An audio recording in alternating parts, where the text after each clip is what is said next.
Cantidad de calor. El calor, al igual que la temperatura, como ya habíamos dicho anteriormente, se relaciona con la cantidad de energía cinética, movimiento y energía potencial de las moléculas de una sustancia. No es posible medir esta energía para cada molécula, pero es posible medir un cambio en el calor de una sustancia en relación a un cambio en su temperatura. Formas como se propaga el calor. Por ejemplo, aquí tenemos conducción, que es la forma como se transmite el calor en los sólidos, y esto se lleva a cabo a través de vibración molecular. Tenemos aquí una varilla metálica que es puesta en contacto con una fuente de calor. La varilla está compuesta por moléculas que a su vez están compuestas de átomos que están muy juntos entre sí por ser un sólido. Al ponerse en contacto con la fuente de calor, las moléculas comienzan a vibrar unas con otras, los átomos comienzan a vibrar y comienzan a transmitirse esa vibración. Y al transmitirse esa vibración, están transmitiendo el calor a través de toda la varilla. Cuando nosotros agarramos esta varilla y la ponemos en contacto con la fuente de calor, no se calienta instantáneamente, sino que se va calentando poco a poco. Es debido a que el calor se transmite en un sólido a través de la vibración de las moléculas, es decir, a través de conducción.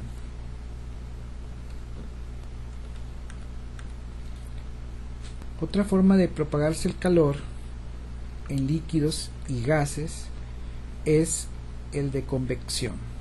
Por ejemplo, aquí tenemos una fuente de calor también, y tenemos un recipiente que contiene un líquido, vamos a suponer que sea agua.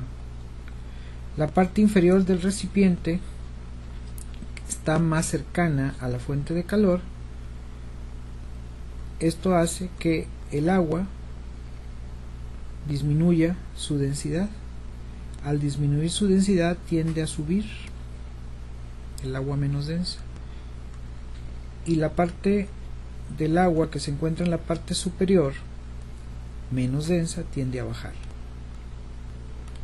y se forman así lo que se llaman corrientes de convección, que es la manera como se transmite el calor tanto en los líquidos como en los gases. La radiación es otra manera como se transmite el calor, y es como se transmite el calor a través de un espacio vacío. Se realiza por medio de ondas electromagnéticas. Un ejemplo de esto es el calor que llega del Sol a nuestro planeta. El Sol genera ondas térmicas que viajan a través del espacio vacío. También la radiación térmica se transmite a través de un espacio que contenga un gas como el aire. En el siguiente slide, el calor del fuego llega a las manos a través de radiación y convección del aire circundante. Por ejemplo, aquí tenemos la fuente de calor. Se transmite por medio de ondas electromagnéticas, radiación electromagnética, y también a través de el aire circundante por convección.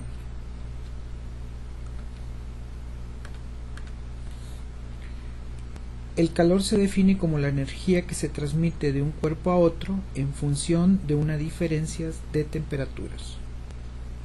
Ya habíamos también visto que el calor que una sustancia necesita para elevar su temperatura se puede calcular con la ecuación Q, que es calor, igual al producto de la masa de la sustancia que estamos analizando por el calor específico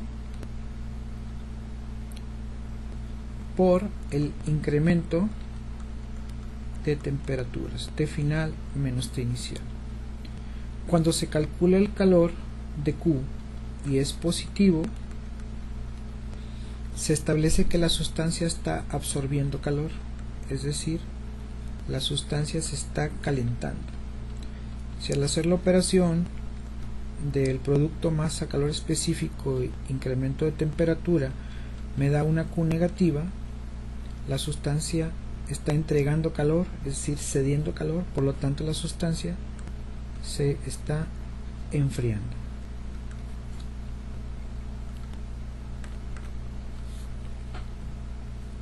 Las variables para analizar la energía térmica, pues ya habíamos visto que es calor, masa de la sustancia, incremento de temperatura y calor específico.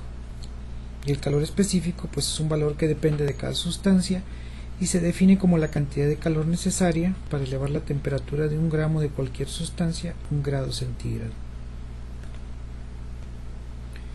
Equilibrio térmico.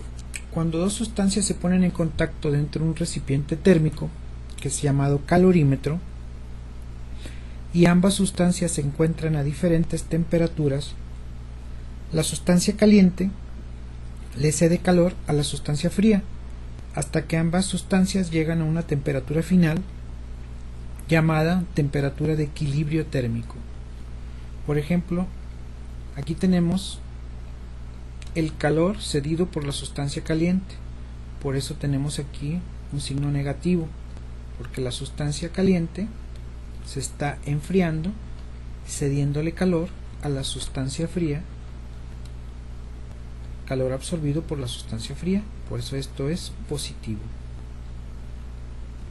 Esta es la ecuación que nos va a servir para analizar el equilibrio térmico entre una sustancia caliente que le cede calor a una sustancia fría, y ambas alcanzan una misma temperatura llamada temperatura de equilibrio térmico. El principio de conservación de la energía establece que el calor que cede la sustancia caliente pues es igual al calor que absorbe la sustancia fría, siempre y cuando no haya pérdidas de calor en ese momento. El calor cedido por la sustancia caliente ya habíamos visto que se calcula con mCTF-T0, es decir, masa calor específico, temperatura final menos inicial de la sustancia caliente, igual al calor absorbido por la sustancia fría, masa calor específico por temperatura final menos inicial de la sustancia fría. Con esta ecuación se puede calcular la temperatura de equilibrio térmico, que viene siendo esta temperatura. Esta temperatura final es la temperatura a la cual llegan las dos sustancias que están puestas en contacto. De este lado, del lado izquierdo, ponemos la sustancia caliente, todos estos son los datos de la sustancia caliente, y del lado derecho ponemos los datos de la sustancia fría. Bien, vamos a tener un apoyo también de un podcast relacionado con precisamente con equilibrio térmico, y también enseguida la resolución de algunos problemas de equilibrio térmico.